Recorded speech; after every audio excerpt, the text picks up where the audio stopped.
জলবায়ুর শব্দাবলী। জলবায়ু শিক্ষা হোক সবার জন্য। গ্রিনম্যানের একটি উদ্যোগ। দুর্যোগ ঝুঁকি হ্রাস বা disaster risk reduction DRR। Disaster বা দুর্যোগ শব্দটি ল্যাটিন ডিজাস্ট্রো থেকে এসেছে, যার অর্থ অপ্রীতিকর বা বিপর্যয়কর ঘটনা। রিস্ক বা ঝুঁকি শব্দটি ইতালীয় রিস্কো থেকে এসেছে, যার অর্থ অনিশ্চিত ক্ষতির সম্ভাবনা, এবং রিডাকশন বা হ্রাস শব্দটি ল্যাটিন রিডিউসেরে থেকে এসেছে, যার অর্থ কমিয়ে আনা বা নিয়ন্ত্রণ করা।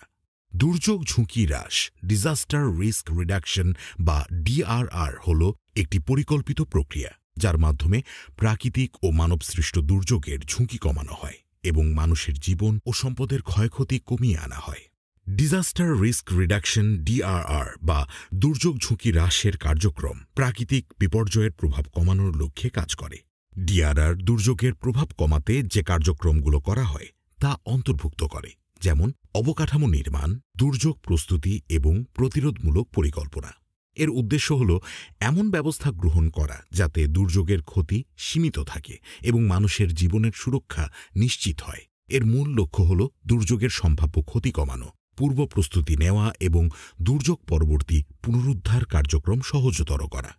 1990-এর দশকে জাতিসংঘ দুর্যোগ প্রশমন কার্যক্রম বা UNISDR চালু করে, যা DRR ধারণার ভিত্তি তৈরি করে। 2005 সালে সেন্ডাই ফ্রেমওয়ার্ক গৃহীত হওয়ার পর DRR একটি বৈশ্বিক কৌশল হিসেবে স্বীকৃতি পায়। DRR ধারণাটি মূলত জাতিসংঘের দুর্যোগ ঝুঁকি হ্রাস কর্মসূচি UNDRR এবং বিভিন্ন আন্তর্জাতিক দুর্যোগ ব্যবস্থাপনা সংস্থা দ্বারা প্রচলিত হয়েছে। বর্তমানে জলবায়ু পরিবর্তনের কারণে DRR এর গুরুত্ব আরও বেড়েছে, বিশেষ করে উন্নয়নশীল দেশগুলোর জন্য। DRR সাধারণত বিশ্বব্যাপী দুর্যোগ ব্যবস্থাপনা, নাগরিক নিরাপত্তা এবং জলবায়ু পরিবর্তন অভিযোজন প্রকল্পে ব্যবহৃত হয়। DRR এর মূল স্তম্ভগুলো হল ঝুঁকি চিহ্নিতকরণ ও মূল্যায়ন, প্রতিরোধমূলক ব্যবস্থা, সচেতনতা ও শিক্ষা, সংকট মোকাবেলার সক্ষমতা বৃদ্ধি এবং সহনশীলতা বা রেজিলিয়েন্স তৈরি।